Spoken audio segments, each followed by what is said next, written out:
Lalo ngang mas naging exciting ang pagpo-perform ng SB19 sa July sa nasabi nga pong pakikipag-collab ng Disney Plus sa Lollapalooza kung saan ang Disney Plus at ang Hulu ang magla-live streaming globally. Anyway, since sinabi nilang globally ito, kasama na po ba dito ang Philippines? Sa ngayon ay wala pang official confirmation kung available talaga sa Philippines Disney Plus ang full live stream ng Lollapalooza kung saan magpe-perform ang SB19. Pero may malaking indication na posibleng kasama ang Philippines. Ayon sa official announcement ng Disney Plus at Hulu, ang Lollapalooza live stream ay magiging globally available sa Disney Plus subscribers. Pero kahit sinabi nilang global, hindi pa nila nilalabas ang final country list o regional availability details. Kaya marami pa rin ang fans ang naghihintay ng confirmation kung fully accessible ito sa Philippines Disney Plus app.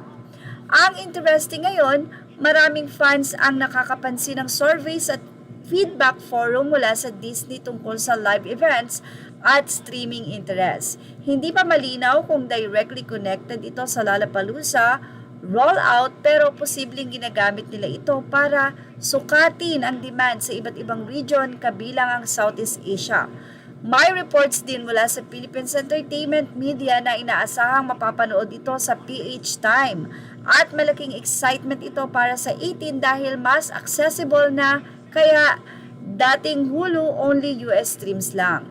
Sa Reddit discussion ng fans, marami rin ang nagtatanong, US Disney Plus lang ba or damay tayo? At karamihan ay naghihintay pa rin ng final clarification mula kay Disney.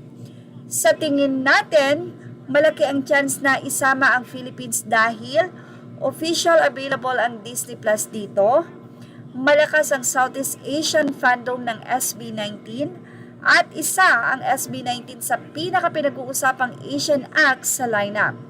Kaya kapag nangyari yon, malaking milestone ito hindi lang para sa SB19, kundi para sa P-pop dahil magiging mas madaling ma-access globally ang performance nila.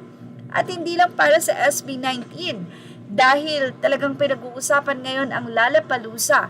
At alam nyo ba na ang ilan ay hindi alam ang Lollapalooza? Pero dahil sa SB19, nalaman na may ganito palang event because of SB19. Anyway, ibinahagi ng isang 18 na mayroong isang survey kung saan nakalagay doon ang SB19 Lollapalooza Live Stream Interest Survey. Quick crowd survey for 18. So, dito siguro binabase nila kung gaano ka-supportive or katindi ang fandom ng SB19. Well, I think 18, it's about time na ipakita nyo ang puwersa ng SB19 fandom ang 18. At yan ang ating showbiz snap update. Images are all credit to the rightful owners. Thank you for watching. Please like, share, and subscribe.